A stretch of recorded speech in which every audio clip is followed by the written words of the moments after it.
If you told me on opening day that at the halfway point of the season, the Giants would be 7 games over 500 and that they would have just acquired Rafael Devers in a stunning trade, I would have taken that.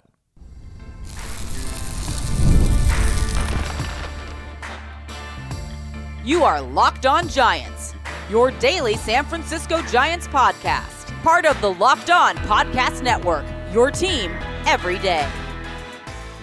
Hello and welcome to Locked On Giants, part of the Locked On Podcast Network, where it's your team every day. My name is Ben Kaspick, and on the show we provide daily episodes Monday through Friday, talking about the San Francisco Giants in a way that's data-driven and rational, but also simple, passionate, and accessible to all. I'm a former contributor for the baseball statistics and analysis websites Beyond the Box Score and Rotographs. I've been podcasting about the Giants since 2015, hosting this show for over 6 years, and I'm a lifelong Giants fan.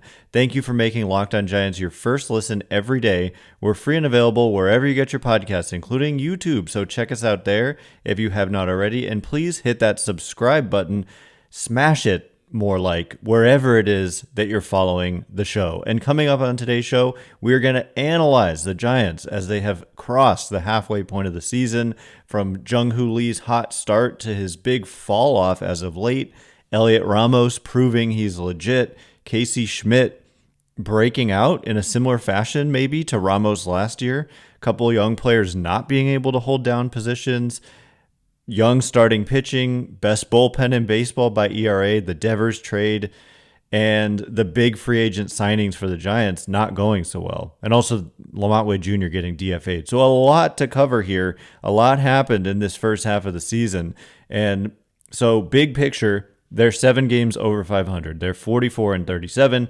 That puts them obviously on an 88 win pace, which may or may not be enough if they were to get there to make the playoffs. They're 6.5 games out in the West. They've lost 3 straight. They're playing their worst baseball of the year right now, but they have a plus 34 run differential, and they're just half a game out of a wild card spot behind the San Diego Padres, who have a worse run differential than the Giants. And the Padres are playing the Reds, another team in the race. So it's nice when these teams go head to head against each other, because somebody's going to lose. So anyway, let's just jump in because we have a lot of ground to cover.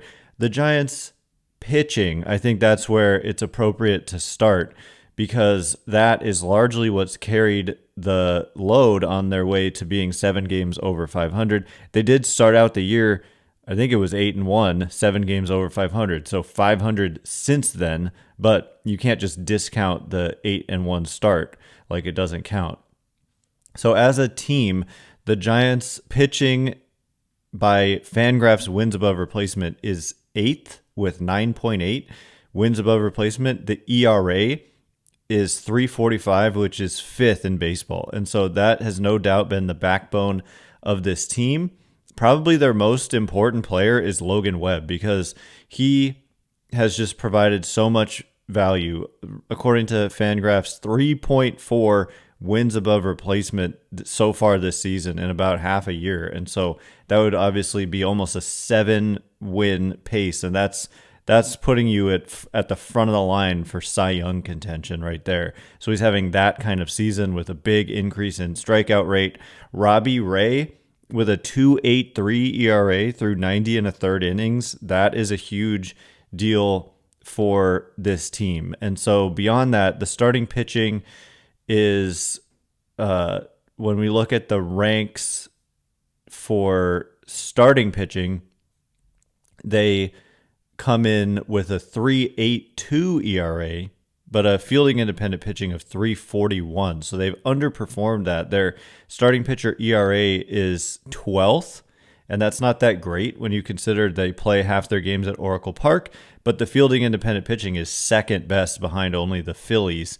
And the individual performers in that starting staff are, it's Logan Webb, like I said, leading the way. And then you do have these young arms, and out of the rotation, Landon Roop has only pitched out of the rotation this year, and he's got a 3.67 ERA. So consider the decision to put Landon Roop in the rotation to start the season. So far, a big success. He's had his ups and downs, but overall, it has been good results for Landon Roop. Jordan Hicks made 9 starts, and he has been traded. And we'll get to Justin Verlander and how he's been a disappointment. Hayden Birdsong, with this latest outing, 7 earned runs, I think it was, now has a 5.40 ERA out of the rotation. So that's a little bit of a concern. Kyle Harrison made 4 starts, also traded, 4.91 ERA pitching out of the rotation. And so suddenly, beyond Webb, Ray, and Roop, it's a little bit of it's not so clear that it's a strength. And you may see young arms. We did just see a roster move get made today with Carson Seymour being recalled from AAA and Sean Jelly optioned to AAA postgame. But Seymour probably will pitch out of the bullpen, but we'll see. And then speaking of the bullpen, the ERA is 2.86, which is by far the best in baseball. The next closest team is the Astros at 3.22, but the Giants' fielding independent pitching as a bullpen is only 7th. And so the starters have underperformed their fielding independent pitching. The relievers have overperformed their fielding independent pitching. And so it's not necessarily true that it's the best bullpen in baseball. It has been by an earned run kind of results-based perspective, but moving forward, there's probably some regression coming for some guys. Randy Rodriguez has been a revelation. It's kind of crazy how they have the best bullpen ERA in baseball, but the 9th inning has been dicey pretty much all season, and I'm not sure they've quite found someone who you can feel totally comfortable with going out and pitching that 9th. It started out the year with Ryan Walker, who has a 4.22 earned run average, but a 3.09 expected ERA, 3.23 fielding independent pitching. I fully expect a better second half from Ryan Walker. Camilo Doval having that nice rebound season, but walks continue to be an issue, and to me, that's a little bit of not what you want in the 9th, especially if it's super close. But his ERA is 2.78. Randy Rodriguez has been the big story with an 0.77 ERA, huge strikeout rate of, 39.2%. That is just crazy good. And a walk rate of just 4.6%, ERA 0.77, fielding independent pitching 1.13, expected ERA 2.20.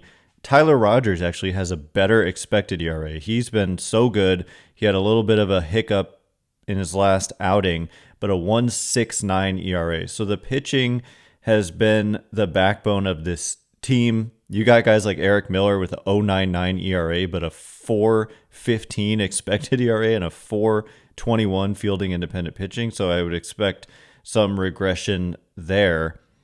And then Spencer Bivens has done a nice job.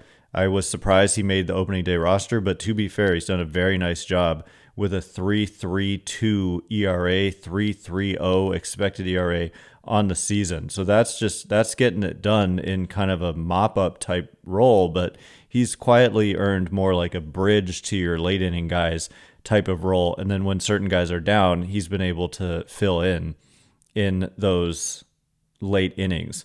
So he's done a nice job. Some guys have not. Joey Lucchesi, new to this roster, expected ERA of 3.49, fielding independent pitching of 2.47. And then, Sean Jelly and Tristan Beck and Lou Trevino, those 3 haven't collectively done well, but pretty much everybody else has. Jordan Hicks didn't in 3 1/3. Kyle Harrison pitched 5 1/3 out of the bullpen.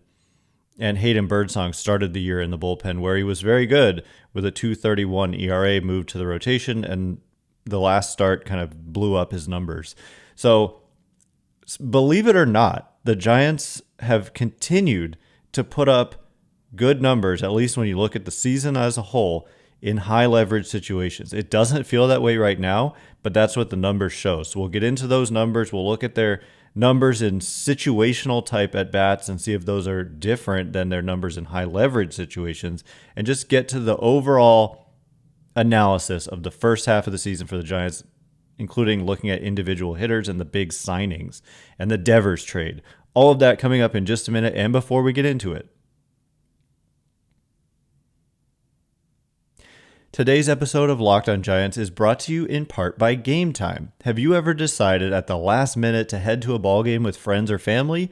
Maybe it's game day and you suddenly realize you want to be in the stands. That's exactly where Game Time comes in. It's the easiest way to grab last minute tickets without the stress. With the money you save on tickets, you can splurge on food, drinks, merchandise, maybe a Devers jersey, or even invite a bigger group to come with you. Game Time makes it possible. Game Time makes buying tickets fast and simple. Prices on the app actually drop the closer you get to first pitch, and they've got incredible last-minute deals, clear seat views, and a lowest price guarantee that takes the worry out of buying. So the lowest price guarantee and being able to see clear images of what the view is going to look like from my seat, to me, those are the best features and the ones that make me keep coming back and loving this app. So take the guesswork out of buying tickets with Game Time. Download the Game Time app, create an account, and use code LOCKEDONMLB for $20 off your first purchase. Terms apply. Again, create an account and redeem code LOCKEDONMLB for $20 off. Download the Game Time app today. Last minute tickets, lowest price guaranteed. Okay, here we go. We are going to look at the Giants' offense. We've discussed their pitching. I hope I emphasized sufficiently just how huge Logan Webb has been for this team and how indispensable he is. Thanks again for making Locked On Giants your first listen every day. Everydayers, on Monday, we'll be breaking down 3 games against the White Sox, and these are big games for the Giants, like I said, playing their worst baseball of the year. The Marlins have always been tough on the Giants, but the White Sox are, last year they set a record for futility, and so hopefully the Giants can go in there and take advantage. Weather is warm in Chicago, and maybe the bats can get it going. It's 87 degrees at the time of this recording. It's going to be like 85 around game time. So that is weather conducive to hitting, and so hopefully the Giants can get that going. Now, speaking of hitting, we'll get to individual player performance, but one of the big things that jumped out to me when I was preparing for this episode is that the Giants in 2025, like I had to do a double take here to make sure we're looking at the right year. They are right around league average in runs per game. It sure doesn't feel that way. They're at 4.25 runs per game. It feels like 3. I mean, 3 is like a good day lately, and it's been like an extended period that it's felt like 3 on a good day a lot of the time. So league average is 4.34 runs per game, and the Giants are at 4.25. There's only one team between the Giants and league average, and that's the Minnesota Twins. So there are a bunch of teams, including the Padres, who are below the Giants in runs per game. The Astros, the Braves, the Orioles, the Guardians, the Rangers, the Rockies, who play in Coors Field, for crying out loud. And then some bad teams, including the Rockies, of course. But the White Sox, only 3.46 runs per game. And again, the Giants have 4.25. So hopefully, again, you can take advantage of that. And I don't know, the Mets and their huge payroll, 4.44 runs a game versus 4.25 for the Giants. It's just not as bad as it feels. Dodgers leading the pack at 5.63 runs per game. Must be nice. Must be nice. So that surprises me, especially when you look at the fact that the Giants' weighted runs created plus as a team is, well, it's not that below average, but it comes in with a ranking of I had the tab and I think I lost it, but it's like 20th in weighted runs created plus are the Giants, 19th. It's 95. And so there are 11 teams that are below them, including the Cincinnati Reds, the Atlanta Braves. That's probably surprising to some people. not the best teams below them. The White Sox are down there, way down there, 15 percentage points lower than the Giants. So got to take advantage of this team. The Marlins are right around at the Giants level with a 94 weighted runs created plus. So significantly higher batting average, though, for the Marlins. So anyway, White Sox, not so much. 220 average, 293 on base. Ugh, that's not good. So anyway, how do they do it if they're significantly below average in this weighted runs created plus number, 19th in baseball?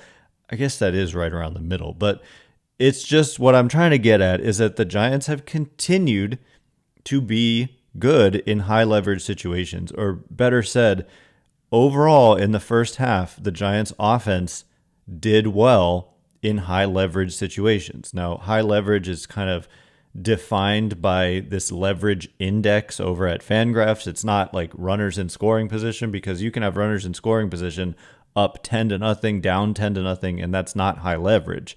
So high leverage is kind of more indicative of the important moments. And the Giants have hit this season in what FanGraphs calls high leverage situations, 281 with a 362 on base and 466 slugging. Those are robust numbers. That's a 129 weighted runs created plus, which is better than any team in baseball has produced this season overall. The Dodgers are first with a 124 weighted runs created plus. So the Giants in high leverage situations have been 5 percentage points better than the Dodgers have been as a team all season. And so there's inherently some unsustainability in that. I would expect that, generally speaking, you're going to regress to your kind of average in all situations, but they have done well in high leverage situations. Their strikeout rate only 18%, whereas their season strikeout rate 22.4. Their season batting average 232, and again, high leverage situations 281. Slugging in all situations 375, slugging in high leverage 466. And so just any way you look at it, they have been able to do it this year in high leverage situations. So what about runners in scoring position? Because we know that has taken a huge hit in recent weeks. I'm going to imagine that the Giants are not good in this situation on the season, when in fact they have been above average, above league average offense with runners in scoring position, and 14th with a 104 weighted runs created plus. So they've done better than their season numbers. That's not particularly surprising, though, because when there's runners on base, you're generally going to have better results because there's more pressure on the pitchers to come into the strike zone. Teams generally do better with runners on than with the bases empty. With runners on in general, the Giants actually have been a little worse than their normal selves, with a 93 weighted runs created plus. With the bases empty, it's going to be about the same. So it's really been the big situations. I mean, we could look at 2 outs, runners in scoring position, just to really dive in and see if there's anything here. No, the Giants have not done well in that situation. How about high leverage with 2 outs? I think the number of outs kind of plays a role in how big the leverage is. But no, the Giants haven't done great in that situation either. It's been decent. But just in general, high leverage situations, the Giants have been one of the better teams of baseball. It doesn't feel that way, but it's true. So, I mean, think of all the walk-off wins and the late comebacks, even going back to opening day. I mean, that Patrick Bailey single to tie the game, and then Wilmer Flores homered, does feel like ages ago, but that also speaks to how much season is left because of the fact that feels like ages ago. That's how much longer of the season remains. All the way from then to now, we have that same amount of games from now moving forward, plus the All-Star break, so even more time will pass. So looking at the individual hitters on the Giants, their MVP on the position player side, I don't like to give MVP to a pitcher, but it would go to Logan Webb for me easily. But on the position player side, it's been Matt Chapman, even though he has missed now about 2 weeks with this multiple finger sprain on a freak injury when he was diving back into first base on a pickoff attempt. He was really heating up at the time of the injury, which made it all the more unfortunate. But he had put together in just 65 games 2.4 FanGraphs wins above replacement, hitting .243, which is unspectacular but about average, with a .360 on base thanks to a walk rate of almost 15%, which is very good, as is that .360 on base, and a .452 slugging. So just really good offensive numbers for Chapman combined with good base running and really good defense. And so Chapman was just seeming like their most important bat at the time of his injury. So it was an unfortunate time for him to go down. Jung Hoo Lee, I mentioned this. He started out the year so well, but really fell off after a hot April, let's say. If we just split his season and look at him from May 1st onwards, it's not going to be pretty.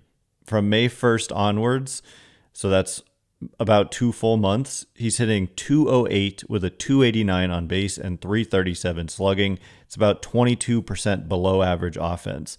Before that point, basically until the end of April, Jung Hoo Lee was hitting .313 with a .375 on base and .526 slugging. So it just goes to show you that a lot can change in a month or 2 months. And there's so many more months remaining, 3 months of baseball remaining. So guys go up, guys go down, and we don't know how the rest of the season is going to play out. So we will continue looking at the offense, get into the acquisition of Devers, talk about Heliot Ramos proving that last year's breakout was legit, the possible breakout that we're witnessing right before our eyes with Casey Schmitt, and more. We'll get into all of it in just a minute, and before we do,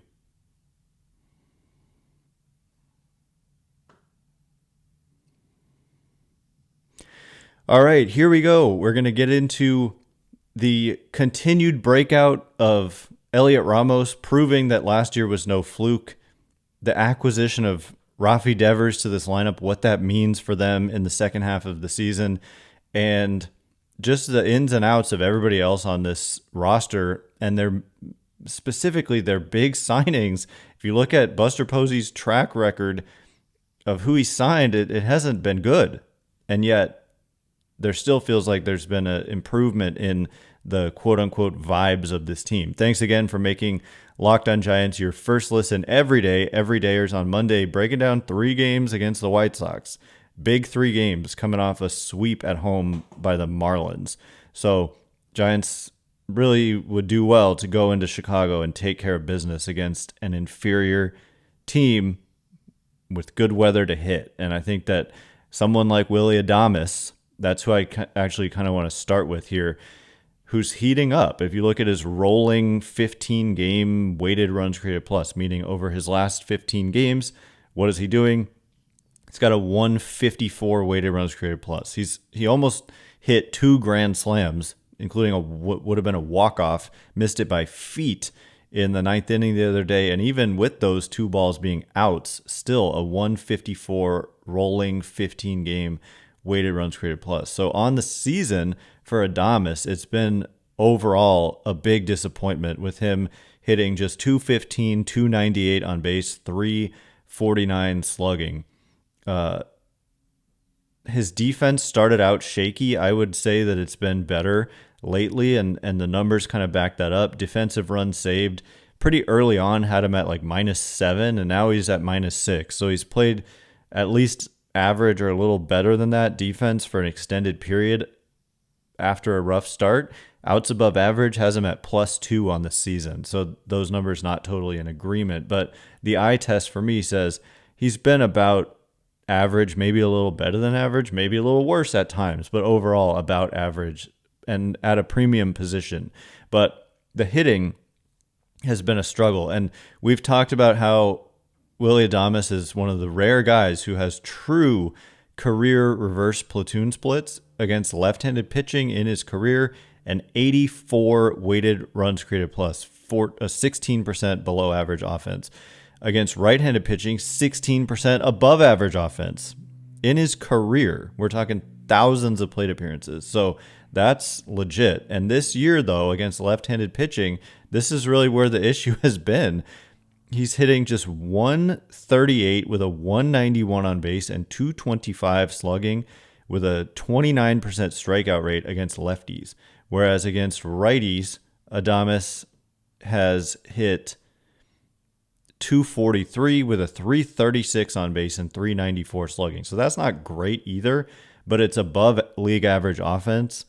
So most of his struggles have come against left-handed pitching, believe it or not, which is very unusual for a right-handed batter, but it's in line. He doesn't struggle this much, but that is what he's struggled far more against lefties than against righties in his career. So that's just something when it comes to lineup construction and all that, the Giants really should take into consideration.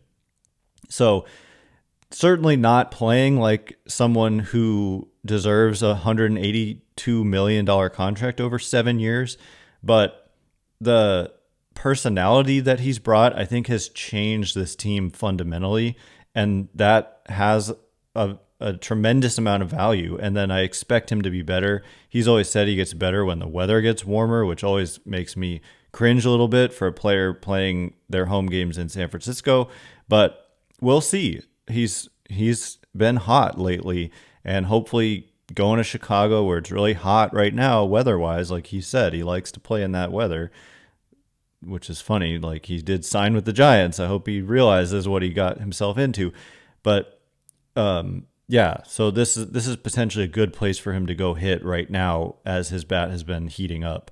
And I don't know, just to continue on the theme of, or not continue on the theme, but to get back to the theme of young players, Heliot Ramos is proving very much this year that last year was no fluke. Defense has been an issue, but if you suddenly look at last year and this year combined, in 200 games on the nose, Heliot Ramos has 35 home runs, a 275 batting average. Again, keep in mind league average is like 244 for batting average, so 275 is way better than league average.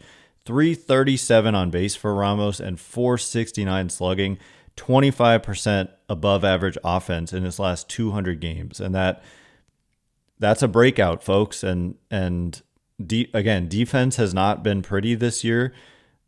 FanGraphs pegs him as, well, defensive run saved says only -1, and outs above average says -7. I fall more in line with the -7.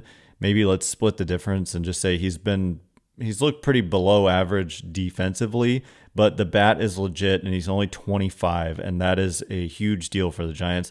Meanwhile, Casey Schmitt, at the time when he got hit in the wrist, which, by the way, the update on Schmitt is that the x-rays were negative and that the CT scan, this is a quote from Bob Melvin, courtesy of NBC Sports Bay Area, CT scan says there's no fracture or anything in there. He's pretty sore. There's a pretty good bone bruise in there. We'll see how he responds tomorrow. And Melvin said that yesterday. Casey Schmitt said, it's still pretty swollen. I tried picking up a bat today. It didn't feel great in my hands. So I had a bone bruise somewhat recently, and it was extremely painful. Like, I thought that it was a break. And so hopefully for Schmitt, he's tougher than I am and he can play soon, because his rolling 15-game weighted runs created plus right now is 190. So he was in the process of breaking out at the plate. He's hitting on the season in 112 plate appearances, 276, 360 on base, 439 slugging, filling in very well for Matt Chapman when they've needed him to. And he looks like he's going to seize that second base role when Chapman returns, based on the poor performance of Tyler Fitzgerald and Christian Koss overall offensively. Both of those two have done well defensively, and Koss has been pretty clutch, but Schmidt's bat looks like the most legit out of that group right now, and we know Schmitt is very capable defensively as well. So we'll see when Schmitt is able to return, but it was in the process of breaking out, and we're lucky that he didn't break a bone or something when he got hit. Now, we could get into Wilmer Flores, kind of a crazy year with just league average kind of context neutral numbers, but the RBI thing, leading the team and at various points in the year was like first in baseball in runs batted in. They got him some help though at that DH first base type spot, and Rafael Devers on an 8.5-year contract, essentially acquired by the Giants recently, and that is just a game-changing move. And with a good game in the last game against the Marlins, it brought his numbers with the Giants kind of right in line with what he was doing with the Red Sox. So now Devers with the Giants has a 136 weighted runs created plus, 350 on base, 486 slugging. On the season, he's got a 396 on base, 502 slugging.